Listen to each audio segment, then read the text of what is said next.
आधार act के तहत भी और लोक प्रतिनिधित्व कानून 1950 की धारा 26 के तहत भी आधार नंबर देना अनिवार्य नहीं होता, वो ऑप्शनल होता है। आधार का जो होल्डर होता है उसके ऊपर निर्भर करता है। आधार कार्ड आधार एक्ट के तहत भी न तो जहां आप रहते हैं उसका प्रमाण होता है और न नागरिकता का प्रमाण होता है। ये सेक्शन 9 आधार एक्ट का इस विषय में स्पष्ट है। अगर आपने किसी ने भी 2023 के बाद अगर अपना आधार बनवाया हो या 2023 के बाद अगर आपने डाउनलोड किया हो, तो आधार कार्ड स्वयं माननीय सुप्रीम कोर्ट के कई आदेशों के अंतर्गत यह भी कहता है कि आधार कार्ड जन्म तिथि का प्रमाण नहीं है।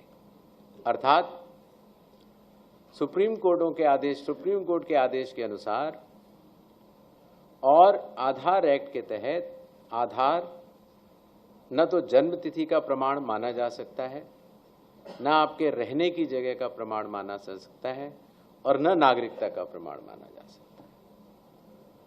माननीय सुप्रीम कोर्ट ने ये जरूर कहा और हम उस आदेशों का पालन भी कर रहे हैं कि आधार कार्ड लेना चाहिए।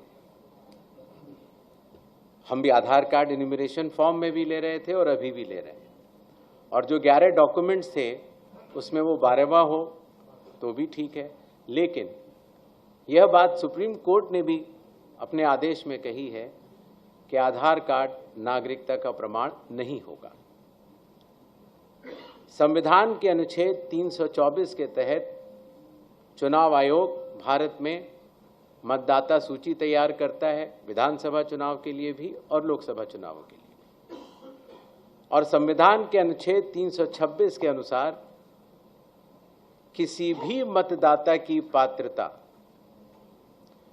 की पहली शर्त है कि वो भारत का नागरिक हो, उस बूथ के आसपास का निवासी हो और 18 वर्ष के ऊपर।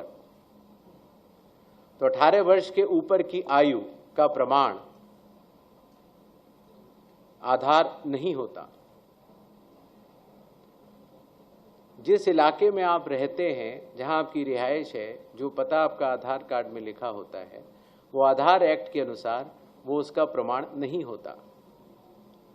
आधार एक्ट का सेक्शन 9 ये कहता है कि आधार नागरिकता का प्रमाण नहीं है। आधार पहचान का प्रमाण है और पहचान भी आवश्यक है कि आप हैं, और आधार आवश्यक भी है पहचान के लिए। इसीलिए माननीय सुप्रीम कोर्टों के आदेशों के तहत और आधार एक्ट के तहत जो भी मतदाता अपना आधार देगा वो चुनाव आयोग स्वीकार करेगा। लेकिन पात्रता, चूंकि माननीय सुप्रीम कोर्ट ने भी कहा है कि वो नागरिकता का प्रमाण नहीं है, पात्रता के लिए अन्य दस्तावेजों की आवश्यकता पड़ सकती है।